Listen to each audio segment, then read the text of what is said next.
Inauguration ce mardi du nouveau siège de la Caisse nationale de sécurité sociale par le président de la République Félix Tshisekedi. Il s'agit de la mise en place d'un nouveau système de sécurité sociale en faveur des agents publics de l'État. Début des actions ciblées et concertées de l'armée ougandaise avec des frappes aériennes et des tirs d'artillerie à partir de l'Ouganda sur des positions des terroristes ADF en RDC, alors que le gouvernement a affirmé hier qu'il n'y a pas de troupes ougandaises sur le sol congolais. Discrédit sur l'enquête des médias internationaux au sujet de la gestion financière de la RDC durant la période 2013 à 2018. Pour Jules Alingueté, chef des services de l'inspection générale des finances, l'enquête Congo Hold Up ne vise pas les intérêts de la RDC. Merci de vous informer sur Télé 50. Le président de la République, Félix Tshisekedi, a inauguré ce mardi 30 novembre à Kinshasa, dans la commune de Limete, le nouveau bâtiment administratif de la Caisse nationale de solidarité sociale des agents publics de l'État. C'est une journée exceptionnelle pour la gouvernance administrative de la République démocratique du Congo qui prend un nouveau départ en matière de politique de la retraite avec l'inauguration du nouveau bâtiment de la Caisse nationale de sécurité sociale de l'administration publique SENSAP sous le haut patronage du président de la République Félix Antoine Tshisekedi Tshilombo. Le travail que fait la SENSAP sous l'autorité de son Excellence Monsieur le Vice-Premier ministre, ministre de la fonction publique, dont nous saluons le leadership. Ce travail participe à susciter l'espoir et s'inscrit en droite ligne de la vision de son Excellence, Monsieur le Président de la République, en faveur de la promotion du social et de la restauration de la dignité de l'agent public par l'émergence et la construction des services publics de qualité. Désormais, la gestion des agents publics de l'État devant accéder à la retraite sera exercée dans un environnement moderne et honorifique. Désormais, la sécurité sociale mise en place en faveur des agents publics est entrée dans sa phase moderne. C'est pourquoi, Excellence, l'inauguration par votre autorité de l'immeuble devant abriter les sièges administratifs de la SENSAP s'inscrit dans l'histoire comme l'acte qui va sceller l'accélération du processus de modernisation d'un nouveau système de sécurité sociale moderne, homogène, efficace et jugé plus avantageux pour les agents publics de l'État. L'immeuble inauguré à la 8e rue, commune de Limete par le chef de l'État, révèle les caractères irréversibles du processus de mise en place des nouveaux systèmes de sécurité sociale en faveur des agents publics de l'État. De l'immatriculation en passant par les réclamations ou requêtes jusqu'au suivi en temps réel de la situation sociale de chaque agent, la SENSAP répond à sa vocation d'être le porte-étendard du nouveau système de sécurité sociale moderne.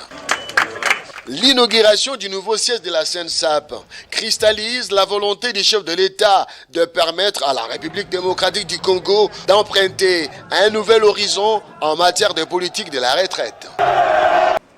Le président du Sénat, Modeste Batilou-Kwebo, a eu une séance de travail ce mardi au Palais du Peuple avec la délégation de la province de Lualaba, conduite par le gouverneur intérimaire Fifi Masuka, et la délégation de l'entreprise chinoise Sicomine avec à sa tête son directeur général.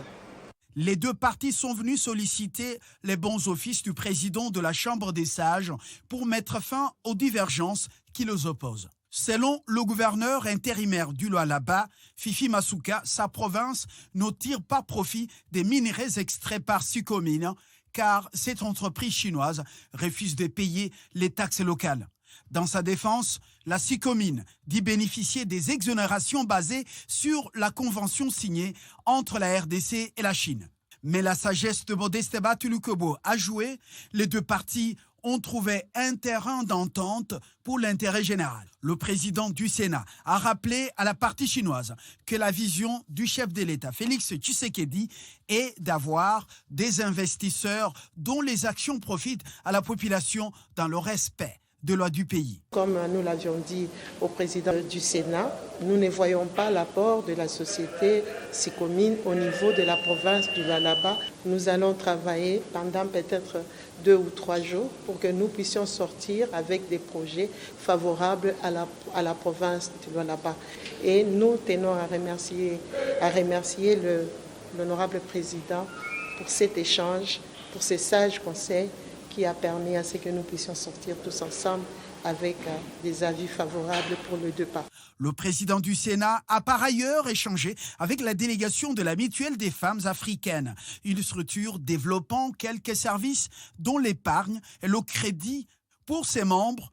Elle est venue solliciter l'accompagnement du Sénat dans la sensibilisation, la formation et la mobilisation des recettes. Selon son président du conseil d'administration, depuis son lancement par le chef de l'État en mars dernier, la MUFA compte plus de 1400 membres dans la ville de Kinshasa et elle est déjà présente dans cette province.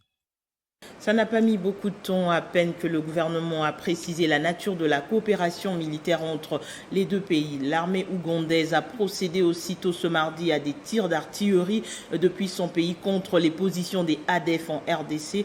Et pour le ministre de la Communication, il s'agit bel et bien des actions ciblées et concertées avec notre armée. Voyons ça avec Christopher Oturkoum. Après un tollé général dans l'opinion sur cette annonce d'une possible intervention de l'armée ougandaise sur les territoires congolais pour combattre la menace terroriste ADF, le porte-parole du gouvernement, accompagné de ceux de l'armée et de la police, a formellement démenti la présence des militaires ougandais dans la partie est du pays. Seulement, Patrick Muyaya ne nie pas un échange intemporel des informations entre les 2 armées pour venir à bout de cet ennemi commun qui, ces dernières semaines, a multiplié des attaques tant en République démocratique du Congo qu'en Ouganda. En atteste le double attentat spectaculaire à Kampala, siège des institutions. Parce que nous voulons être transparents. Ici, plus d'une fois, nous avons parlé des morts que nous avons enregistrés dans notre armée. Ça fait de la peine pour nos militaires qui sont au front. Et donc aujourd'hui, il ne faut pas que les gens nous imposent leur narratif. Les QG les plus importants, les places fortes, toutes les places fortes de l'ADF, nous les avons récupérées, contrôlées. Et aujourd'hui, je vous donne une information, nous venons d'installer un camp militaire en exécution de la volonté du chef de l'État, commandant suprême. Nous venons d'installer un camp militaire à Kididiwe. Ce matin, le porte-parole de l'armée ougandaise a rapporté dans un tweet que l'armée ougandaise a bel et bien débuté ce matin avec son allié congolais des frappes aériennes et d'artillerie contre des camps des ADF. Une information confirmée cette fois par le porte-parole du gouvernement Patrick Muyaya, tout en précisant que toutes ces opérations se font à partir du territoire ougandais. C'est que bon nombre d'observateurs, dont le prix Nobel de la paix Denis Mukwege, craignent dans cette démarche qui pourrait pourtant apporter la solution à ce cycle interminable d'insécurité, c'est notamment l'histoire. Les pays voisins, dont l'Ouganda, sont souvent accusés d'être à la base de la déstabilisation de cette partie du pays en faveur de leurs intérêts économiques. 13e prorogation de l'état de siège dans les 2 provinces du Nord Kivu et de l'Ituri. Telle a été la décision des députés nationaux qui ont voté massivement. L'absence des députés des 2 provinces en proie à des conflits armés. Cette prorogation intervient après l'entrée des troupes ougandaises sur le sol congolais pour traquer les forces négatives des ADF qui sèment l'insécurité dans cette partie du pays. Le chef des services de l'inspection générale des finances jette un discrédit sur l'enquête des médias internationaux au sujet de la gestion financière de la RDC durant la période de 2013 à 2018 pour Jules Alingueté. Il ne s'agit certes pas des faits nouveaux, mais les intentions de ce mouvement donnent matière à réflexion. Selon un analyste congolais, l'on ne cessera jamais de le dire. Les enquêtes d'un consortium de 19 médias internationaux et 5 ONG internationales est un acharnement injustifié de certaines puissances cachées derrière ces médias. La preuve, c'est que le patron de l'inspection générale des finances, Jules Alingueté, trouve dans ses enquêtes pas la même finalité que celle menée par son service. Il y aurait un peu de légèreté. Je pense qu'avec les éléments à la disposition de l'inspection générale des finances, c'est faux. Je l'ai dit bien, c'est faux. Pour vous, ce n'est pas aller chez Kabila? C'est faux parce que nous ne disposons pas des éléments pour ça. Les éléments à notre possession établis que la BGFI Bank a pris l'argent de la Banque centrale du Congo et a mis dans un compte appelé égal. Mais quand vous regardez ces comptes intitulés égal, ces comptes a été ouvert par la BGFI elle-même et ces comptes est actionné par la BGFI elle-même. Donc, on n'a trouvé aucune trace de la société égale. Qui relie à Joseph Kabila?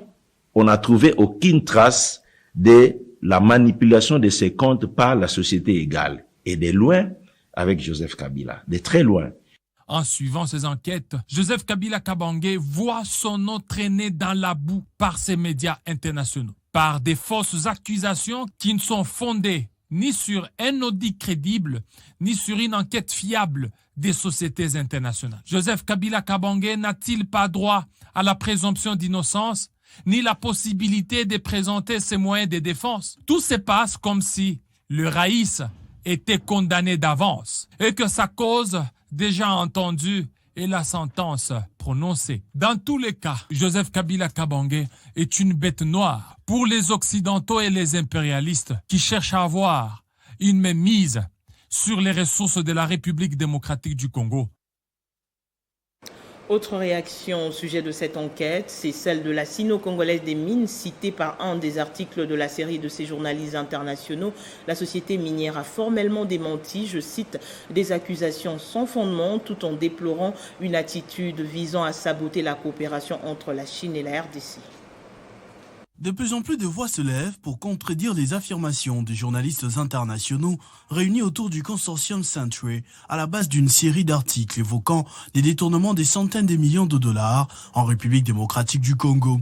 Sur le banc des accusés de cette enquête de plus en plus remise en question, la Sino-Congolaise des mines, société anonyme. Dans un communiqué de presse rendu public depuis son siège à Kolwezi, son directeur général s'est dit stupéfait, mais aussi indigné d'avoir été cité dans une participation à une opération de corruption. Elle dément formellement ces accusations tout en déplorant le fait que depuis quelques mois déjà, toute une campagne soit mise en place avec le but de saper son image pour détériorer la coopération sino-congolaise. La SICOMINE est en fait une jointe venture de droit congolais issue d'une coopération entre la RDC et un groupement d'entreprises chinoises et non une structure industrielle d'un contrat entre individus ou personnes physiques. Elle affirme dans son communiqué que toutes les opérations de transaction qui s'effectuent dans le cadre de ce partenariat sont faites en bonne et due forme, dans l'intérêt commun du partenariat et non en faveur des individus comme le prétendent ces accusations jugées de mauvaise foi. Fidèle partenaire de Congo-Kinshasa, la SICOMINE respecte sa législation et s'oppose à toute pratique illicite telle que la corruption et la fraude. N'écartant pas un recours à la justice, la Sino-Congolaise des mines prévient que l'auteur de ces accusations doit assumer toutes les responsabilités judiciaires qui en résultent. Autre chose, à présent, lancement ce mardi du projet d'acquisition et installation des équipements pour la numérisation des enseignants et du personnel administratif du ministère de l'EPST en présence du ministre de tutelle. Ce projet qui entre dans la vision du chef de l'État prône l'amélioration de la qualité du système éducatif en RDC dans le domaine de la gestion du corps enseignant. La mission de ce projet est de numériser les données des enseignants et de tout le personnel du ministère de l'enseignement primaire, secondaire et technique. La réussite de la gratuité de l'enseignement prônée par le président de la République appelle dans son sillage l'amélioration des conditions de vie du corps enseignant. Lancé ce mardi par le ministre de tutelle, accompagné de son collègue des Pétéantiques, il s'agit notamment, à en croire le professeur Tony Mwaba, d'améliorer la qualité du système éducatif congolais par sa modernisation. Le projet que nous avons l'honneur de lancer ce jour n'est qu'une résultante d'une lutte de longue haleine contre les phénomènes agents et enseignements fictifs. Depuis un temps, le gouvernement s'est engagé à maîtriser les effectifs des enseignants et du personnel administratif afin de l'amélioration de leurs conditions de vie. En partenariat avec la firme anglaise Samsung Brothers, la matérialisation de ce projet aura comme conséquence directe la maîtrise des effectifs, de la masse salariale et pourra définitivement éradiquer le phénomène enseignant ou école fictif. C'est un marché qui est passé par un appel d'offres international et la firme Samsung Brothers a répondu aux critères et donc elle a eu ce marché et après avoir gagné ce marché, Ils ont signé ce contrat qui a été approuvé par le Premier ministre et maintenant nous sommes dans la phase de lancement ou du début même du projet. Après cette étape de lancement, les experts du ministère de l'EPST devront par ailleurs se déployer pour la réception des équipements conformément à la demande d'appel d'offres lancée par le gouvernement congolais. La ministre de l'Emploi, Travail et Prévoyance sociale, Claudine Doucy, a présidé lundi à Goma la cérémonie d'inauguration d'un nouveau bâtiment de l'Institut national de préparation professionnelle, direction provinciale du Nord Kivu. Pour la patronne de l'ETPS, ce bâtiment ultramoderne va augmenter l'offre de la formation au profit de la jeunesse. Reportage. C'est un imposant bâtiment construit aux standards internationaux qui va désormais abriter la direction provinciale de l'INPP Nord Kivu. Le directeur général de cet établissement public, Patrick Kayembe, a décrit les conditions de précarité dans lesquelles étaient organisées les formations avant la construction de ce bâtiment ultramoderne par la France, représenté à cette cérémonie par son ambassadeur en RDC. Bruno Aubert voit dans cette action une contribution de son pays au développement et à la sécurité de la partie est de la RDC. Ceci revêt une importance particulière, puisque c'est certainement le premier remède à la tentation de l'illégalité. Et M. le gouverneur évoquait ces jeunes qui sont encore présents au sein de groupes armés. La formation professionnelle est certainement un des moyens par lesquels la sécurité peut être rétablie, pour commencer dans les esprits et dans la jeunesse.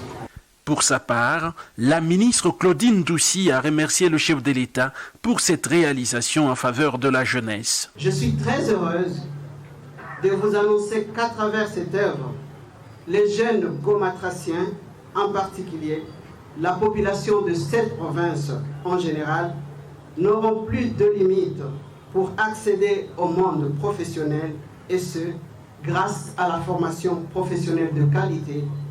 Ils pourront ainsi contribuer au processus de reconstruction et de développement de notre grand pays. Ce bâtiment n'est pas une première dans le cadre de cette coopération RDC-France. L'AFD a financé des bâtiments de même type, notamment à Bukavu et Bagira au Sud Kivu, à Matadi au Congo central, à Mbandaka à l'Équateur. Restons au Nord Kivu, le ministre des Transports et Voies de Communication, Chérubin Okende, a procédé ce mardi à Goma à l'inauguration de la nouvelle tour de contrôle de l'aéroport international de Goma.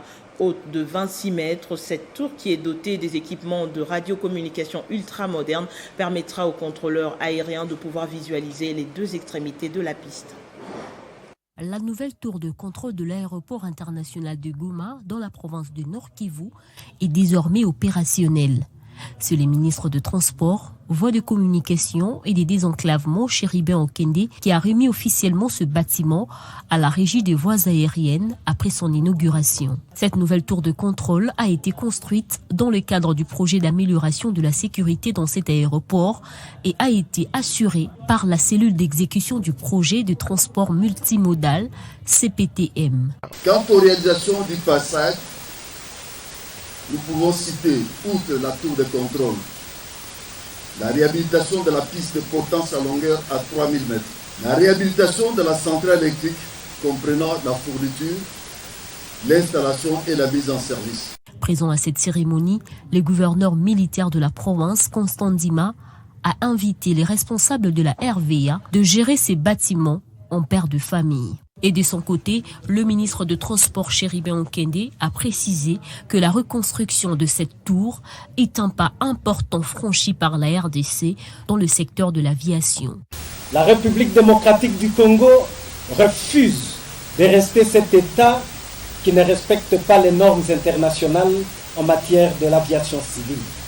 La République démocratique du Congo refuse de rester toujours cloîtrée dans cette fameuse liste noire de l'Union européenne. Accompagné du gouverneur militaire du Nord Kivu, le directeur général et les présidents du conseil d'administration de la Régie des voies aériennes a inspecté cette tour moderne qui comprend 6 niveaux.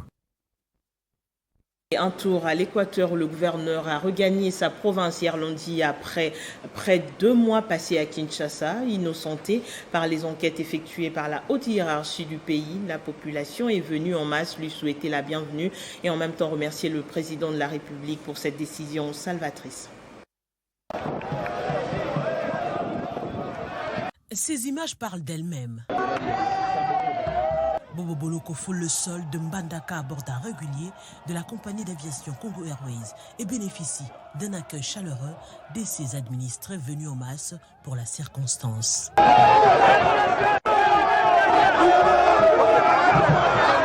De l'aéroport au parc d'attractions Joseph Kabila, où il s'est adressé à la population, Bobo Boloko a été ovationné tout le long de l'itinéraire, une façon de saluer son retour. Arrivé sur l'avenue Itela à Mbandaka 2, le chef religieux de la secte mystico-religieuse a adressé un message de remerciement au président de la République. Chef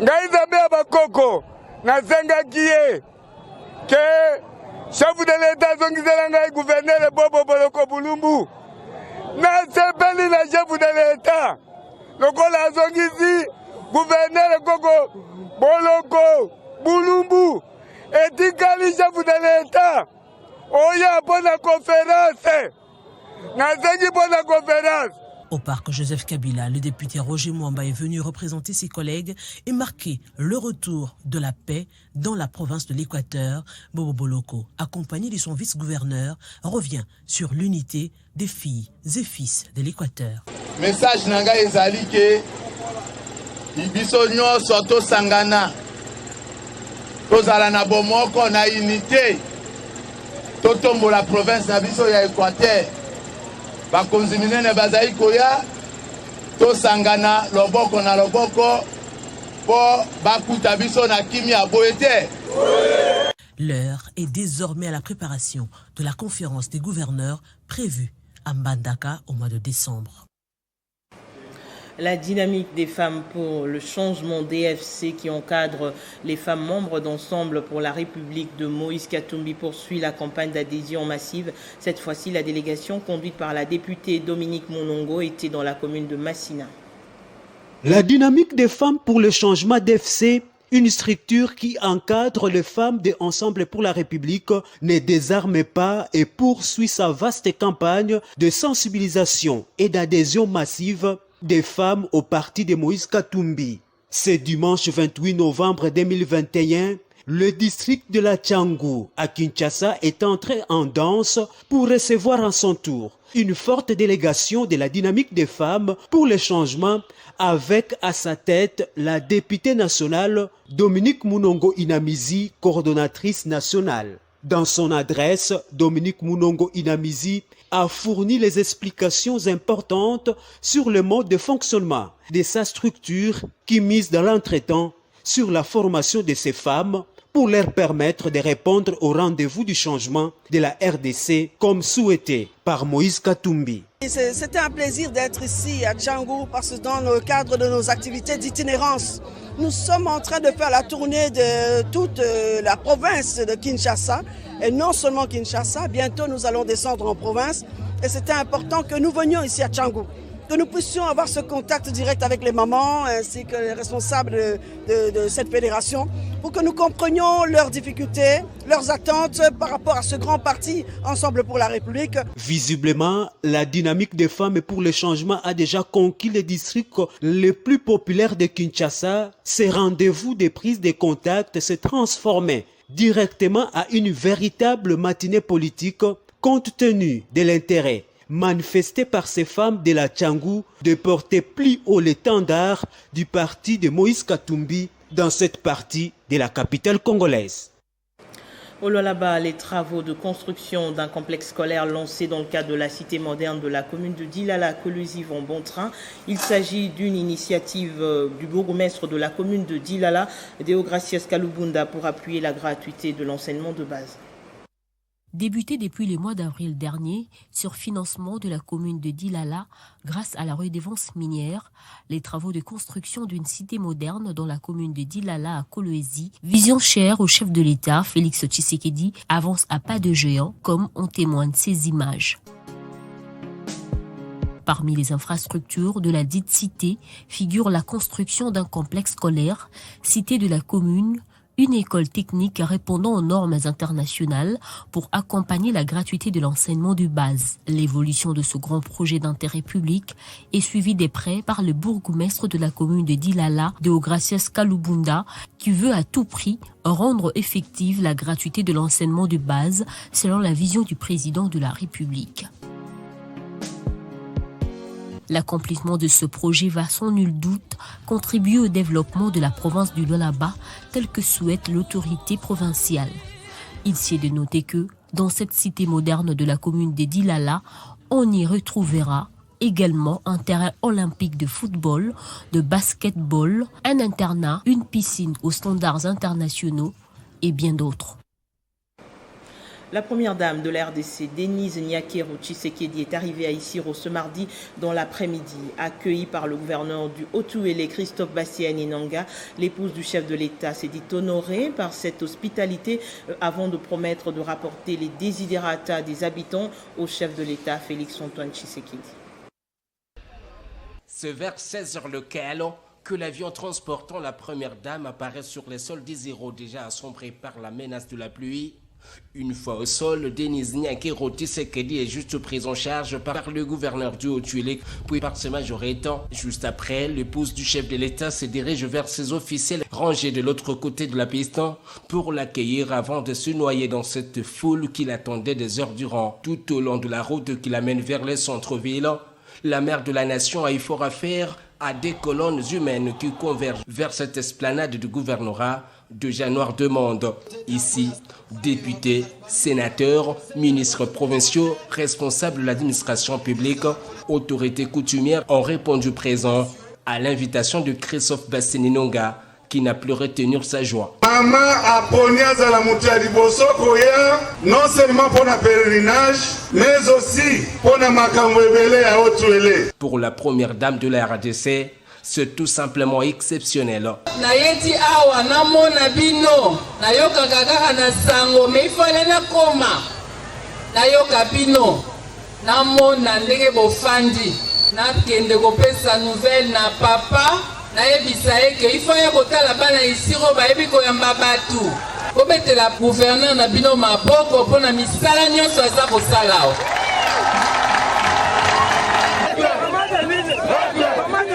Après cet accueil chaleureux, Denise Nyakero Tshisekedi va devoir participer au pèlerinage de la bienheureuse Anoret Nengampeta aux côtés de ce millier d'habitants venus dire merci au chef de l'État Félix-Antoine Tshisekedi pour son attention particulière pour le développement de la RDC et particulièrement de la province du Haut-Uélé.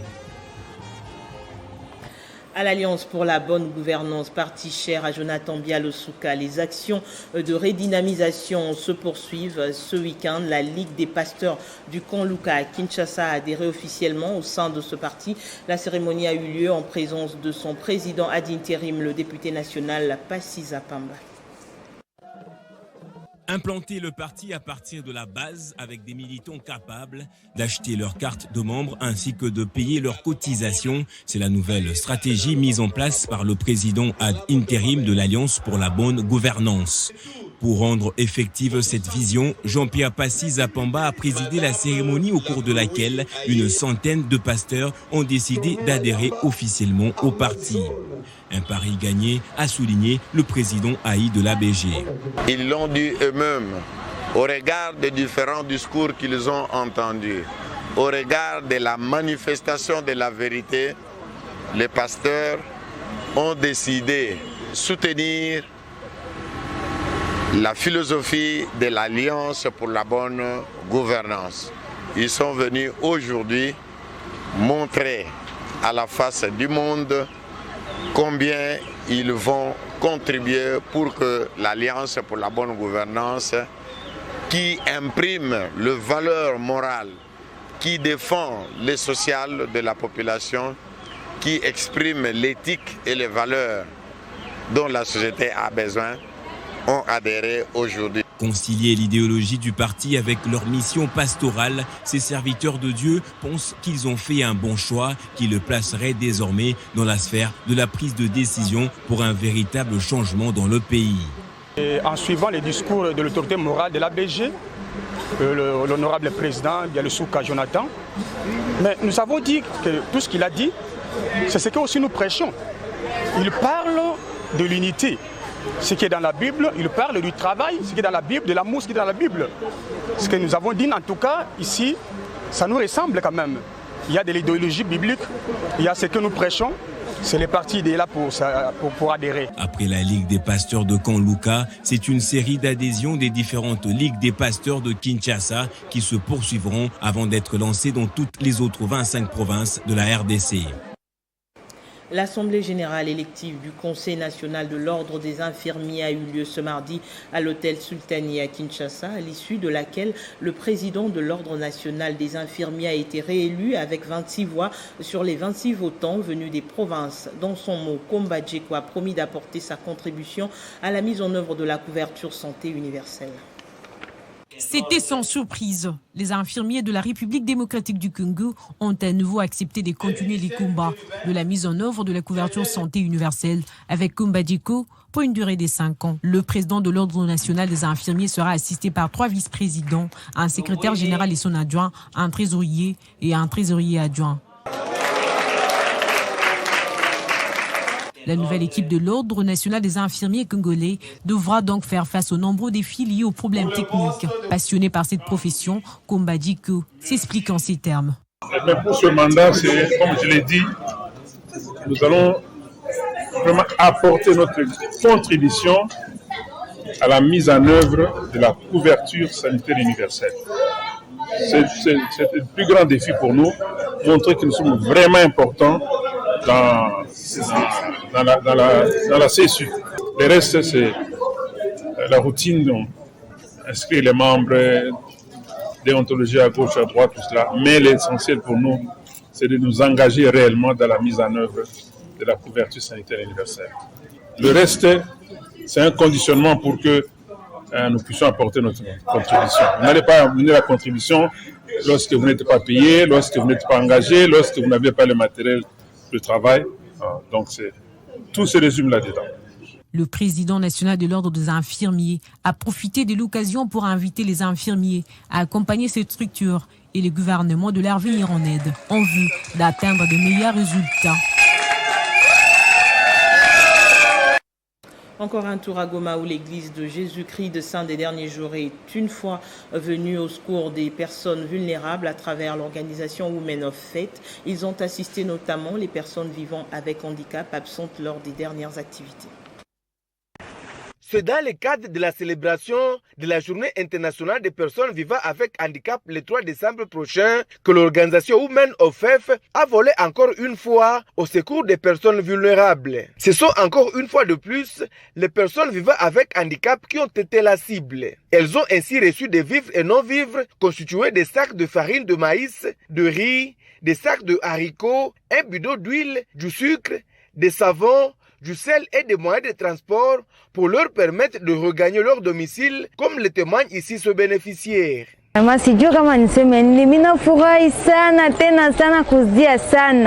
Le conseiller spécial du gouverneur militaire du Nord Kivu, chargé des affaires sociales, le général Sylvain Ekenge, qui a pris part à cette cérémonie, s'est dit satisfait car les ONG partenaires du gouvernement continuent à penser à cette catégorie de personnes vulnérables. Les personnes vivant avec handicap ne peuvent pas être marginalisées dans notre pays. Pour la coordonnatrice nationale des Women of Faith, il est important de continuer à poser des actions de bonne foi aux personnes vulnérables car les besoins en assistance sont énormes. On était venus l'autre fois au mois de septembre, nous avons assisté les personnes vivant avec handicap, mais nous sommes restés avec une liste énorme de non servis. Pour le représentant de l'Église de Jésus-Christ des Saints des derniers jours, ces genres d'assistance vont se poursuivre. L'Église de Jésus-Christ continue à assister le vulnérable parce que nous voulons suivre l'exemple du Christ. Cette distribution générale était précédée des activités de descente sur terrain dans tous les 18 quartiers de la ville de Goma pour l'actualisation des listes des bénéficiaires et la distribution des jetons aux personnes vivant avec handicap ciblés pour cette deuxième phase. Dans cette même optique, Women OFEF est un partenaire du championnat national de basketball sur fauteuil roulant. À Goma, où cette compétition se déroule, Women OFEF apporte un appui consistant dans la réussite de cet événement sportif. La Simco, entendez Société de microcrédit congolais, a ouvert officiellement ses portes ce mardi. Il s'agit de la 7e agence qui voit le jour afin de faire bénéficier de ses offres aux habitants de Lubumbashi. Cette cérémonie d'inauguration s'est déroulée en présence du maire de la ville. C'est un nouveau venu à Lubumbashi dans le secteur bancaire. Elle se trouve sur l'avenue Sendoé. Il s'agit bien entendu de l'agence SMICO SA. Cette société des microcrédits congolais a ouvert ses portes ce mardi 30 novembre 2021 au cours d'une cérémonie inaugurale qui a connu la participation du maire de la ville de Lubumbashi, la consul générale de la Belgique et les membres du conseil d'administration de cette société. Dans son mot de bienvenue, Pacifique Matabaro Ndagano, directeur général de la SMICO, a révélé à l'assistance la mission et les objectifs assignés par cette agence implantée à Lubumbashi qui se résume en la matérialisation des extensions de cette régie des microfinances, question de réduire la pauvreté et faciliter la concrétisation de certains nombres de projets des Congolais. Michel Verilgen, président du conseil d'administration de la SMICO, a quant à lui parlé des avantages qu'offre cette structure bancaire qui se regroupe en 3. Il s'agit de la confiance, la transparence et l'éthique. La consul de la Belgique a pour sa part félicité le staff dirigeant de la SMICO pour ce projet qui est un signe concret de la volonté des investisseurs visant à accompagner le gouvernement congolais dans la création de l'emploi. Enfin, la Banque centrale du Congo, via son directeur provincial adjoint José Matondo, a promis son accompagnement à la SMICO, étant donné qu'elle vient réduire également le chômage en RDC. L'instant d'après suivra la coupure du ruban symbolique par Guylain Lubaba Boulouma, maire de Lubumbashi. Sous la guidance du chef d'agence SMICO Lubumbashi, M. Guet Angaz, les invités ont eu le plaisir de visiter cette structure bancaire, la 7e agence de la Société des microcrédits congolais, avec des explications à l'appui sur les produits et services qui sont disponibles. Ensuite, s'est tenue une conférence de presse en cette occasion pour éclairer toutes les préoccupations. Un peu plus tard dans la journée, une session spéciale de formation des partenaires s'est tenue. Elle a été animée par M. Pacifique Matabaro afin de ponctuer cette journée. SMICO, réussir ensemble avec votre partenaire fiable en microfinance. Et pour finir, la communauté okatongaise réunie au sein des associations socio-culturelles Saint-Pia et Luanzoloa Mikuba est montée au créneau pour dénoncer ce qu'elle qualifie de fausses informations sur un prétendu existence d'un conflit entre le gouverneur du Haut-Katanga, Jacques Kabula Katoué, et le président d'Ensemble pour la République, Moïse Katumbi. Elles l'ont exprimé à travers une déclaration faite ce mardi. Avons constaté avec regret la circulation sur les réseaux sociaux de messages d'intoxication tendant à mettre en conflit le Haut-Katangais en général et à l'occurrence le deux dignes fils et leader du Haut-Katanga, à savoir son Excellence Monsieur le Gouverneur, l'honorable Jacques Kabula Katoué et le président de l'ensemble, l'honorable Moïse Katumbi Tchapoué. Nous demandons à l'opinion tant provinciale, nationale qu'internationale à ne donner aucun crédit à ce fake news qui ne sont qu'un montage concocté par les apprentis sorciers dans les officines politiques obscures. Excellence, Monsieur le gouverneur Jacques Kabula Katoué est en bon terme avec son frère, l'honorable Moïse Katumbi Tchapoué. Par conséquent, nous mettons en garde sévèrement tous les politiciens en perte de vitesse et qui voudraient se refaire une santé politique en jetant du feu dans la maison haut-katangaise, que ce genre d'attitude ne se répète plus jamais, au risque de nous voir réagir avec la dernière énergie. Arrêtons de vous agiter comme un diable. Place au rappel des principaux titres. Inauguration ce mardi d'un nouveau siège de la Caisse nationale de sécurité sociale par le président de la République, Félix Tshisekedi. Il s'agit de la mise en place d'un nouveau système de sécurité sociale en faveur des agents publics de l'État. Début des actions ciblées et concertées de l'armée ougandaise avec des frappes aériennes et des tirs d'artillerie à partir de l'Ouganda sur les positions terroristes ADF en RDC, alors que le gouvernement a affirmé qu'il n'y a pas de troupes ougandaises sur le sol congolais. Discrédit sur l'enquête des médias internationaux au sujet de la gestion financière de la RDC durant la période de 2013 à 2018. Pour Jules Alinguete, chef des services de l'inspection générale des finances, l'enquête Congo Hold Up ne vise pas les intérêts de la RDC. Le prochain journal, c'est dans moins d'une heure sur Télé 50. Merci de rester fidèle. À très bientôt.